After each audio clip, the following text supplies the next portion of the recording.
আসসালামু আলাইকুম, সবাইকে স্বাগত জানাচ্ছি আমার দেশ টপ নিউজে। সঙ্গে আছি আমি মাহবুবুর রহমান। শুরুতেই সংবাদ শিরোনাম। দেশের 23তম রাষ্ট্রপতি হিসেবে শপথ নিলেন মির্জা ফখরুল ইসলাম আলমগীর। শপথ নিলেন নতুন 4 মন্ত্রী ও 2 প্রতিমন্ত্রী। ভূমধ্যসাগর থেকে উদ্ধার 29 বাংলাদেশির পরিচয় মিলেছে। কলকাতায় মারা যাওয়া 6 বাংলাদেশির মরদেহ ফিরছে দেশে। শুনছিলেন সংবাদ শিরোনাম, এবার বিস্তারিত। বাংলাদেশের 23তম রাষ্ট্রপতি হিসেবে শপথ নিয়েছেন মির্জা ফখরুল ইসলাম আলমগীর। সন্ধ্যা 7টা 38 মিনিটে বঙ্গভবনের দরবার হলে জাতীয় সংসদের ভারপ্রাপ্ত স্পিকার ব্যারিস্টার কায়সার কামাল তাকে শপথ বাক্য পাঠ করান। এর আগেই অনুষ্ঠানস্থলে আসেন প্রধানমন্ত্রী তারেক রহমান সহ মন্ত্রিসভার সদস্য এবং আমন্ত্রিত অতিথিরা। সন্ধ্যা 7টা 31 মিনিটে অনুষ্ঠানস্থলের মূল মঞ্চে আসেন নবনির্বাচিত রাষ্ট্রপতি মির্জা ফখরুল ইসলাম আলমগীর, ভারপ্রাপ্ত রাষ্ট্রপতি হাফিজউদ্দিন আহমদ এবং জাতীয় সংসদের ভারপ্রাপ্ত স্পিকার ব্যারিস্টার কায়সার কামাল।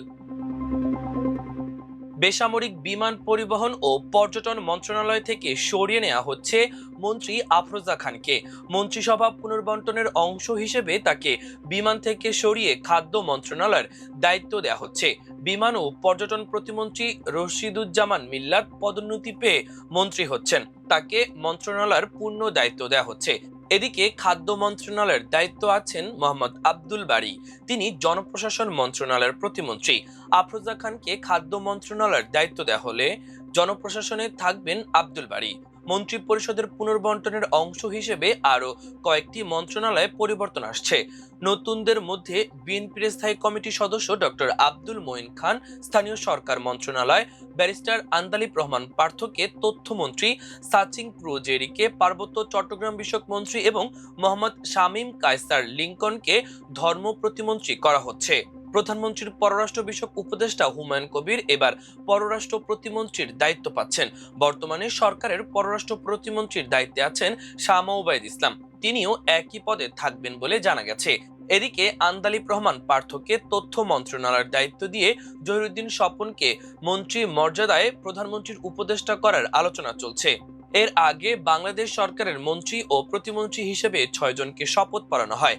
আজ শুক্রবার রাষ্ট্রপতির শপথের পরই মন্ত্রিসভায় যুক্ত হওয়া নতুন সদস্যরাও শপথ নেন।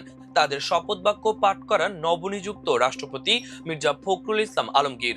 এ সময় মন্ত্রী হিসেবে শপথ নেন আব্দুল মঈন খান, এম রশিদুজ্জামান মিল্লাত, সাচিং প্রু এবং আন্দালিব রহমান পার্থ। মন্ত্রীদের শপথের পর প্রতিমন্ত্রী হিসেবে শপথ নেন হুমায়ুন কবির এবং শামীম কায়সার। লিবিয়া থেকে ভূমধ্যসাগর পাড়ি দিয়ে গ্রিস যাওয়ার পথে দিকভ্রান্ত হয়ে মিশরের মার্সা মাহরুত উপকূলে পৌঁছানো 29 বাংলাদেশি নাগরিকের পরিচয় শনাক্ত করা হয়েছে। তাদের মধ্যে 27 জন সুস্থ হয়ে বর্তমানে স্থানীয় পুলিশ হেফাজতে রয়েছেন। অপর 2 বাংলাদেশি নাগরিক এখনো মার্সা মাতরু জেনারেল হাসপাতালে চিকিৎসাধীন।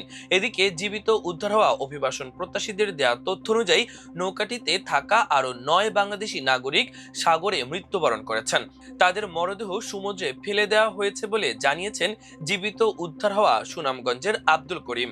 জানা গেছে গত 3রা আগস্ট মানব পাচার চক্রের সহায়তায় লিবিয়ার তুবুক এলাকা থেকে একটি নৌকায় করে গ্রিসের উদ্দেশ্যে যাত্রা করেন বাংলাদেশি সহ অভিবাসন প্রত্যাশীরা। ভূমধ্যসাগরে নৌকার ইঞ্জিন বিকল হয়ে যাওয়ার পর এটি দিকভ্রান্ত হয়ে প্রায় 10 দিন সাগরে ভাসমান থাকার পর গত 13 আগস্ট মিশরের মার্সা মাতরু উপকূলে পৌঁছায়। পরে স্থানীয় আইন শৃঙ্খলা বাহিনীর সদস্যরা সুস্থ ও অচেতন অবস্থায় বাংলাদেশি নাগরিকদের উদ্ধার করে হাসপাতালে নিয়ে যায়। পশ্চিমবঙ্গের কলকাতার নিউ মার্কেটের মির্জা গালিব স্টেটের আবাসিক হোটেলে অগ্নিকাণ্ডে নিহত 7 বাংলাদেশি নাগরিকের মধ্যে 6 জনের মরদেহ দেশে ফিরিয়ে আনার স্বজনদের প্রক্রিয়া শুরু হয়েছে। শুক্রবার আয়োজিত সংবাদ সম্মেলনে এ তথ্য জানিয়েছেন কলকাতাস্থ বাংলাদেশের deputy high commissioner Mohammad Khaled. Bangladesh উপদূতাবাসের তথ্য মতে মারা যাওয়া 5 জনের মরদেহ যশোরের বেনাপোল সীমান্ত এবং 1 জনের মরদেহ সাতক্ষীরার ভোমরা সীমান্ত দিয়ে বাংলাদেশে নেওয়া হবে। তবে অপর বাংলাদেশি নারী রেবতী সরকারের পরিবারের আবেদনের পরিপ্রেক্ষিতে তার অন্ত্যেষ্টিক্রিয়া কলকাতায় করার অনুমতি চাওয়া হয়েছে।